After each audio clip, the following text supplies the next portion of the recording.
Imagine waking up tomorrow and finding out that the last 3 years of your life are just gone. Not your phone, not your keys, your actual memories. You don't know where you live. You don't recognize your friends. You don't even know what you had for breakfast. For the last 1,000 breakfasts, you'd panic. You'd call a doctor. You'd assume something was seriously wrong. Here's the thing. That has already happened to you. Not metaphorically, not kind of. Literally. Every single person watching this video right now has already lost the first 2 to 3 years of their life. No memories, no highlights, no, oh yeah, I remember that. Just static. You probably remember being 5, maybe 4. Go backwards from there. 3 years old, 2, 1, nothing.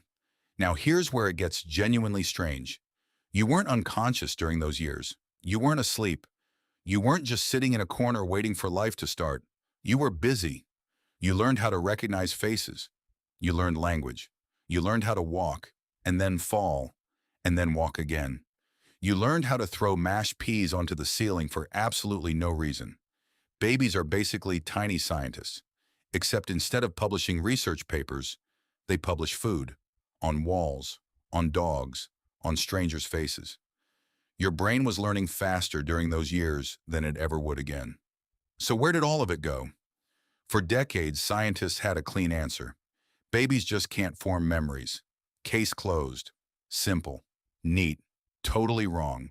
Because then the babies showed up and ruined everything. Back in the 1980s, psychologist Carolyn Roby Collier ran one of the most charming experiments in science history. She put a baby in a crib. Above the crib, a colorful spinning mobile. Then she did something sneaky. She tied a little ribbon from the baby's ankle to the mobile.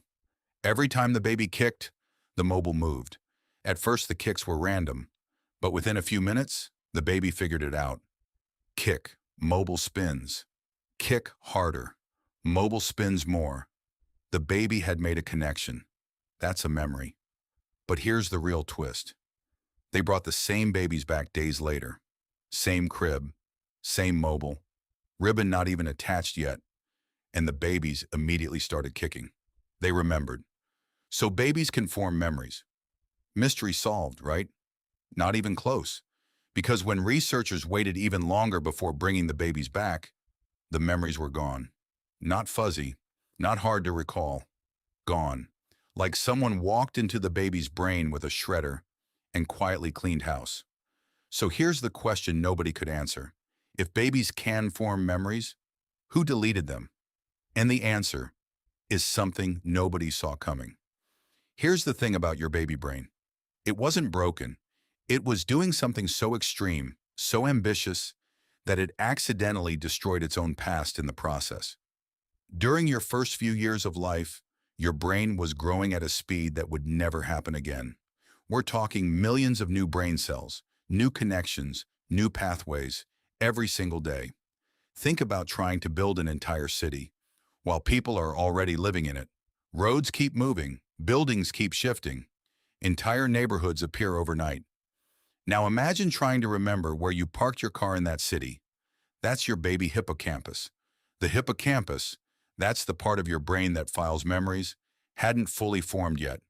It was basically a librarian trying to organize thousands of books, while someone kept adding new shelves, changing the floor plan, and occasionally setting a section on fire. Memories were formed. Then the remodeling wiped out the address. The memory didn't disappear. It just had nowhere to live anymore. But here's where scientists hit a wall. If biology was the only reason, then every human brain should behave the same way. Same species, same hardware, same result. Except, researchers compared people from different cultures and found something that made zero sense. The average American's earliest memory, about 3.5 years old, but people from Maori families in New Zealand, they often remembered things from around 2.5, a full extra year of memory. Same brain, different results. The difference wasn't inside the skull, it was happening at the dinner table. In many Maori families, parents regularly tell children stories about their own early life. Remember when you chased that chicken? Remember when you fell face first into the cake? Remember when Grandpa got stuck in the hammock for 40 minutes? These aren't just cute family moments. They're giving the brain something it desperately needs, a story. Because here's the thing. Your brain doesn't store memories like a security camera. It stores stories. Think about your last vacation. You don't remember every single hour. You remember the story. We got lost. We almost missed the flight. The hotel towels were criminally small. But before language, before you even understood the word yesterday, your experiences were just feelings. Textures, sounds, warmth, no narrative, no beginning, middle, end. Like saving 10,000 photos with no file names, no folders, no dates. Everything's technically there. Good luck finding anything. So biology scrambled your early memories. And the absence of storytelling meant nothing stuck them back together. But that's still not the strangest part. Because now we need to ask a genuinely uncomfortable question. If other people can help build your earliest memories, can they also build memories of things that never happened? In the 1990s, psychologist Elizabeth Loftus ran an experiment that should make everyone mildly paranoid. She asked family members to give her real stories from participants' childhoods. A birthday, a trip, a moment everyone remembered. Then, sneaky scientist move, she slipped in one completely fake story. The participant supposedly got lost in a shopping mall as a child. Except, it never happened. Total fiction, made up on the spot. The researchers repeated this fake story alongside the real ones. At first, participants said no. That doesn't ring a bell. I don't think that happened. Makes sense. It was fake, but they kept hearing it, and slowly people started remembering it. I think I remember crying. There was a woman who helped me. She had glasses. My mom was looking everywhere. None of that ever happened. Their brains had written a full memory from nothing. Here's what's actually happening. Your memory is not a recording. It's more like Netflix, based on true events. Every single time you remember something, your brain doesn't just play the memory. It rebuilds it, grabs fragments, fills in gaps, makes educated guesses, then saves that version as the new original. It's like making a photocopy of a photocopy of a photocopy. Each version looks almost the same, but tiny details quietly change. Or new ones sneak in. Think about your oldest memory right now. Are you sure it happened the way you're seeing it? Maybe it did. Maybe your parents told that story so many times, your brain just adopted it. Maybe you've stared at the same family photo for 20 years, and your brain quietly filled in everything outside the frame. But here's the final piece, and this one is the one that stays with you.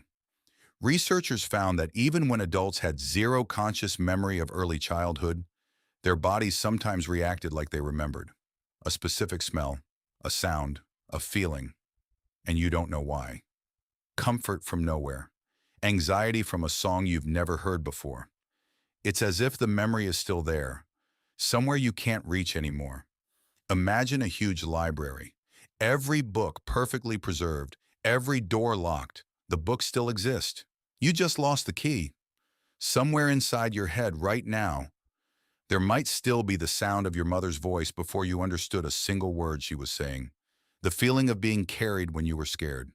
The smell of the first home you ever lived in. You'll never consciously access any of it, but it's shaping you. Right now, today, the biggest chapter of your life is the one you'll never be able to read. Not because it wasn't written, because it's locked. And neuroscience still doesn't know where the key is. So the next time someone asks you your earliest memory, just know, that's not your earliest memory. It's just the oldest one your brain decided to give back. So let me ask you one last thing. What's the oldest memory you can actually recall? And now that you know what you know, how certain are you that it really happened that way? Because if memory can be rebuilt, edited, and even invented, maybe the real question isn't why you can't remember being a baby. Maybe the real question is, how much of everything you remember is actually real?